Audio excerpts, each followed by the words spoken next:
थी। महात्मा गांधी की सबसे बड़ी समस्या में से एक अम्बेडकर भी थे। अंग्रेज तो थे ही थे, उनसे बड़ी समस्या ये है कि यार अंग्रेजों को भेजो ना, समाज क्यों बदल रहे हो। और ध्यान रखना 1936 है, इस समय डॉक्टर अम्बेडकर ठीक ठाक पावरफुल हो चुके थे, अच्छी खासी प्रसिद्धि उनको मिल चुकी थी। महात्मा गांधी की सबसे बड़ी समस्याओं में से एक अम्बेडकर भी थे। अंग्रेज तो थे ही थे, उनसे बड़ी समस्या ये है कि यार अंग्रेजों को भेजो ना, समाज क्यों बदल रहे हो। और अम्बेडकर साफ साफ कह रहे थे कि अगर मुझे अपने हित और देश के हित में चुनना हो तो देश का हित नंबर 1 पे है, पर यदि मुझे दलितों के हित और देश के हित में चुनना हो तो मैं दलितों के हित को प्राथमिकता पे रखूंगा।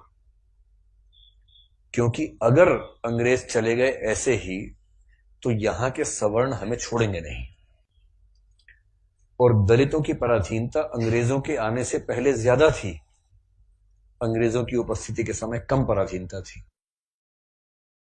आपको गुस्सा तो आता होगा अम्बेडकर पे कई बार, क्या ये कैसा आदमी था, है ना, लेकिन आप तर्क सुनेंगे तो दंग रह जाएंगे, तर्क अच्छे हैं। और मजे की बात है कि भारत की संविधान सभा में अम्बेडकर जितनी पढ़ाई पूरी संविधान सभा में एक भी मेंबर ने नहीं कर रखी थी। केवल एक BN राव थे जो एडवाइजर थे, उनके पास ठीक ठाक पढ़ाई थी, उन्हें छोड़ दें, बाकी सब मिट्टी के मतलब पेंदे टाइप के थे, प्यादे थे उनके सामने। पढ़ाई लिखाई का जो लेवल अम्बेडकर साहब का है वो किसी का नहीं है। तो कुछ लोग मैंने देखा कि सवर्ण मानसिकता के कुछ लोग अम्बेडकर को देशद्रोही घोषित करना चाहते हैं इन्हीं कथनों से कि दलित प्रश्न और देश के प्रश्न में दलितों को प्राथमिकता दूंगा तो बुरा मान जाते हैं। और उन्हीं से आप पूछो कि अगर हिंदू का प्रश्न हो और देश का प्रश्न हो, किसे प्राथमिकता दोगे, तो हिंदू, हिंदुस्तान है, मजाक समझते हो तो हिंदुस्तान है बोलते हैं, हिंदुस्तान है। मुसलमान तो आए हैं, जा भी सकते हैं, लेकिन हिंदुस्तान है। तो अंबेडकर उस समय पावरफुल हो चुके थे, और अंबेडकर को मैं तो बड़ा सलाम करता हूं इस सेंस में। आमतौर पर वंचित वर्ग में जब कोई पढ़ लिख लेता है ना, अपने वर्ग से कन्नी काट लेता है। रिजर्वेशन का सबसे बड़ा दुख ये है, रिजर्वेशन का सुख ये है कि वंचित वर्गों के लोग आने लगे हैं सत्ता में, और जैसे ही एक गांव से एक बच्चा, दलित बच्चा IAS बनता है ना, पूरा गांव IAS बन जाता है। आरक्षण के वित्तीय लाभ केवल उस व्यक्ति को मिलते हैं जिसको आरक्षण मिला है, पर सामाजिक राजनीतिक लाभ पूरे गांव, पूरे कुनबे, पूरे कस्बे, पूरे शहर को मिलते हैं। कि हमारे गांव का चंदू IAS बना है, और चंदू वर्ग में मान लीजिए SC ST में आता है, उस दलित जाति के उस गांव के और आसपास के 100 गांव के सब व्यक्तियों के पास कॉन्फिडेंस आ जाता है। कुछ बिगड़ा, चंदू को फोन लगा दिया, चंदू बिटवा देखिए जरा। अब पुलिस वाले ने रोका, लाइसेंस के लिए, रुको रुको बात करवाते हैं, ऐसे करके कह रहे किसको फोन करो, चंदू को फोन करो, छोड़ दो कोई बात नहीं, आप जाओ जाओ जाओ, आप गाड़ी कैसे भी ले जाओ, सिर के ऊपर रख के ले जाओ, कोई बात नहीं, हम कुछ नहीं बोलेंगे। कॉन्फिडेंस लेवल बढ़ जाता है। एक रिजर्वेशन का फायदा ये होता है, आर्थिक फायदा नहीं होता, रिजर्वेशन आर्थिक मामला नहीं है, वो सामाजिक राजनीतिक समतलीकरण का मामला है, उसमें उसको देखना है। और अम्बेडकर ने, आजकल क्या होता है कि जो बच्चा IAS बनता है सबसे पहले कोशिश करता है कि उसकी जाति किसी को पता ना लगे कि वो रिजर्वेशन में है। और बहुत सारे लोग SC ST या OBC से रिजर्वेशन का लाभ लेकर अगर IAS बनते हैं तो कोशिश करते हैं कि शादी जैसे सवर्ण समाज में हो, क्योंकि IAS खुद एक जाति है, उस जाति में शादी कहीं भी हो सकती है, वहां जाति प्रथा बीच में नहीं आती है।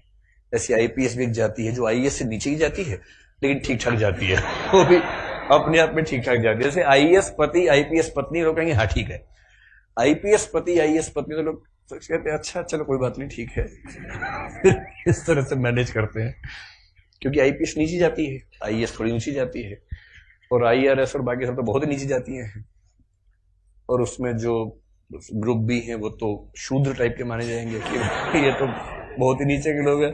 बेशक UPSC ने सफलता दी हो, पर ये तो ये नहीं चलेंगे, इनके 10 नंबर कमाए से इनको बाहर करो यहाँ से एक प्रकार की जाति व्यवस्था वहां भी है। तो दलित चेतना जो अम्बेडकर की वजह से, अम्बेडकर का सम्मान क्यों करना चाहिए कि वो इतना पढ़ने लिखने के बाद भी चाहते तो वो भी एक शानदार जिंदगी जी सकते थे, उनको मिल ही रही थी भाई। वो PCS ऑफिसर थे बड़ौदा में, मजाक छोड़ना है, नागपुर में शायद। और जब नागपुर में वो सिविल सेवक बनकर आए, फेलोशिप वहीं से मिली थी पढ़ने के लिए, जब वापस लौटे तो उनको PCS अधिकारी बनाया गया। तो उनको कहा कि आप यहां रहना शुरू कीजिए और काम संभाल लीजिए।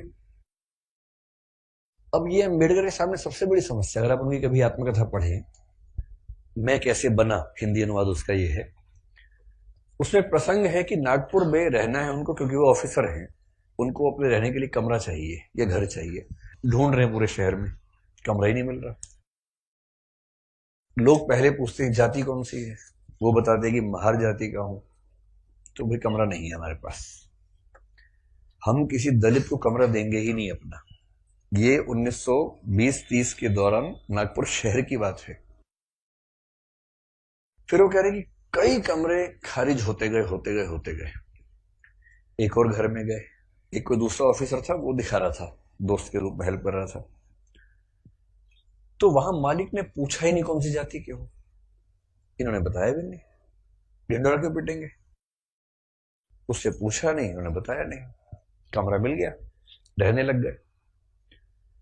और फिर वो देखते हैं कि एक दिन अचानक सुबह उठा तो बहुत शोर मचा हुआ था। मुझे लगा पता नहीं क्या हो गया, खिड़की से नीचे देखा तो हजारों की भीड़ हाथ में डंडे भाले हथियार लेके खड़ी हुई थी।